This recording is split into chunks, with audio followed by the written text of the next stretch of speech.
If you wanna find me, yeah, I'm in the front row. You are watching In the Front Row.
You just beat the crap out of North Torrance. How did you guys do that? Mostly defense? You scored the most points. We did it as a collective, as a whole group. So every man, we played every man on our team, and we did it as a team. The boys got a one-man game, everybody pitched in, and it was a good win. What I see about your team is they're relentless. Got to. Never give up. That's how we're coached. Our coach instilled that in us.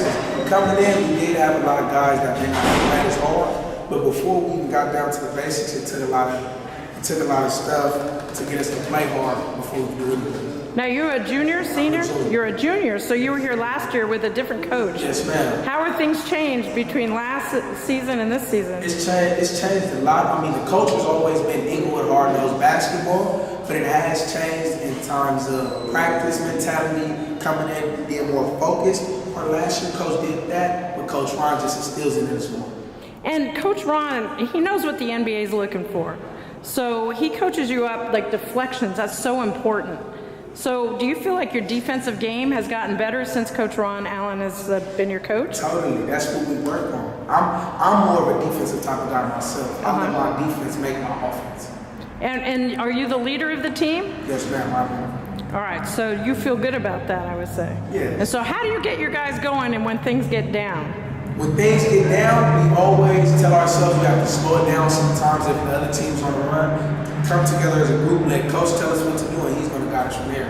And then after that, I'll just tell the team, come on, man, we got to get it together. So that you feel very positive about the upcoming season? Yes, ma'am. So you're going to kill it? Yeah. I expect that. Appreciate it. Okay, thank you so much. Thank you. All right. So do you play more than one sport? Yes, I do. I play football. I play wide receiver, free safety.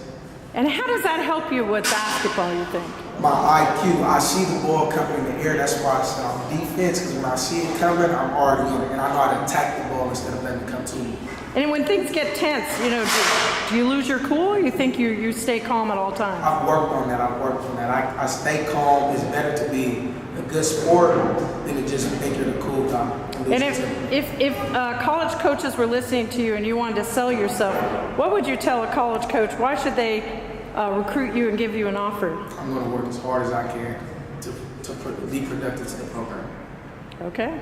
I believe you. Yes, ma'am. All right. You as a coach, your team, they played and played and played, and they played their hearts out for you, and they were happy. No one was angry, and you kept switching them out. I mean, do you feel like you're doing something different in high school than Other coaches? I don't know if I'm doing anything different. I think that we have enough guys and enough bodies and enough players that understand what I want. And to me, it's kind of easy just to make sure that we got fresh bodies in and guys play with energy. We're picking the ball up early. We're hassling the other team. We're trying to get after it, trying to stay disciplined in doing that. And it's fun for everybody because now everybody's involved. And tonight, everything came together defensively. And when did you think the game was won? Like, when did you start relaxing? When it was over.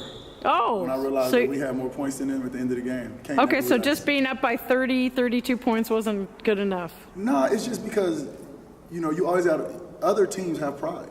No one wants to lose by a lot. Mm-hmm. No one wants to lose, period. So I never relax until the game is over, considering that, we're a 500 team, and I'm trying to get us over 500 consistently. So right. At the end of the game, now we're working towards what we're going to take into the next game. So it's never over. So even though we do have more points at that point, you never want to assume that the other team is going to let up. So we don't let up. We can't let up. So tell me a little bit about Montana. He had a double-double tonight. Mm-hmm. He has a positive attitude. Nothing seemed to rattle him. Tell me a little bit about Montana. He's a great athlete, great kid. And, once he figures out that he can get to the rim whenever he wants to, once he works on finishing at the basket through contact, not worried about anything else but finishing, and then defensively taking that attitude that he's attacking the basket with, and he takes that same attitude defensively, he is a big reason why we play the way we play tonight, because guys are going to follow him. So once he realizes that and he consistently does it, he's going to be a problem. And so what are you going to work on with your team? It's kind of hard to come off a 30-point win and motivate them that they still have to work. So yeah. What's the mantra on Monday? Well, everybody wants to play.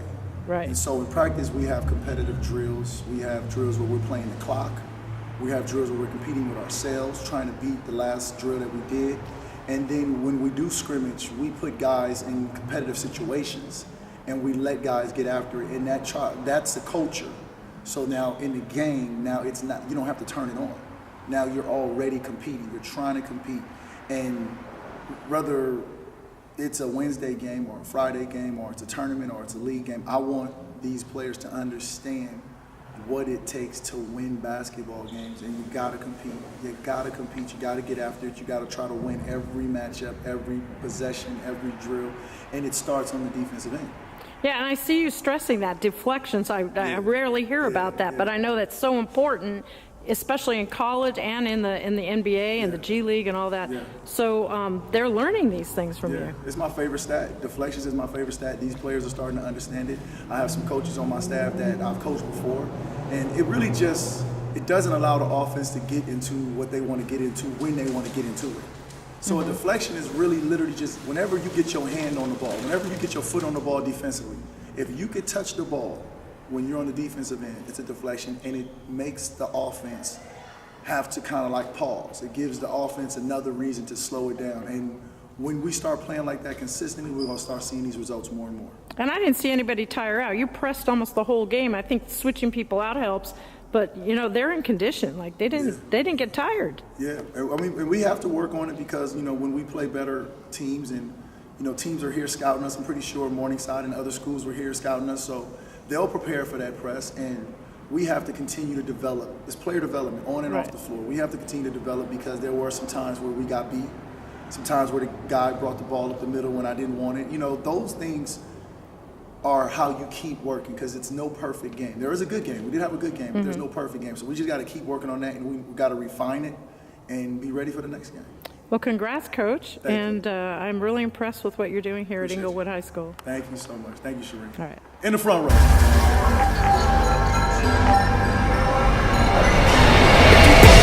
Yeah, I'm in the front row with my 2 tickets on me. I'm in the front row. It's the best place to be. I'm in the front row.